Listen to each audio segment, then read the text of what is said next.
দুই যুগেরও বেশি সময় ধরে দেশের ফ্যাশন ও টেলিভিশন মাধ্যমের অন্যতম জনপ্রিয় মুখ সাদিয়া ইসলাম মৌ।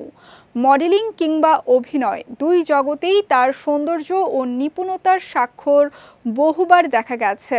এবার তাকে দেখা যাবে কাজী আনোয়ার হোসেনের বিখ্যাত মাসুদ রানা সিরিজ অবলম্বনে নির্মিত ওয়েব ফিল্ম গহীন অতলের অন্যতম প্রধান চরিত্রে।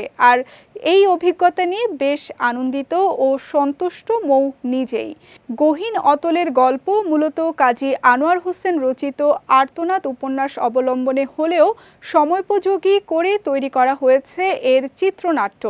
এই গল্পে আধুনিক সমাজ বাস্তবতায় একজন মায়ের মানসিক টানাপোড়েন, অপরাধবোধ আর সন্তানকে রক্ষার জন্য নিজের নৈতিক দ্বন্দ্ব সবকিছু মিলিয়ে এক জটিল চরিত্রে অভিনয় করেছেন মৌ।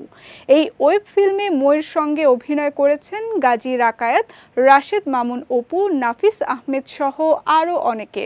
সহশিল্পীদের নিয়ে মৌ বলেন, সবাই খুব আন্তরিক ছিলেন, সবার সহযোগিতায় কাজটি বেশ উপভোগ করেছি।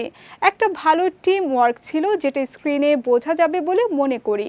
ওটিটি প্ল্যাটফর্ম নিয়ে মৌ বলেন, ওটিটি প্ল্যাটফর্ম এখন দর্শকদের কাছে পৌঁছানোর দারুণ একটা মাধ্যম। এখানে গল্প বলার ধরন আলাদা, চরিত্রগুলো অনেক বেশি বাস্তব আর গভীরভাবে উপস্থাপন করা হয়।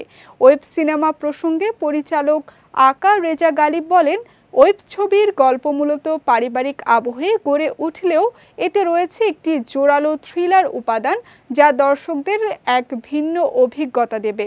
অচিরেই দেশের একটি ওটিটি প্ল্যাটফর্মে গহীন অতল মুক্তি পাবে বলে জানিয়েছেন নির্মাতা। এরই মধ্যে এর দৃশ্যধারণ প্রায় শেষ, বর্তমানে পোস্ট প্রোডাকশনের কাজ চলছে।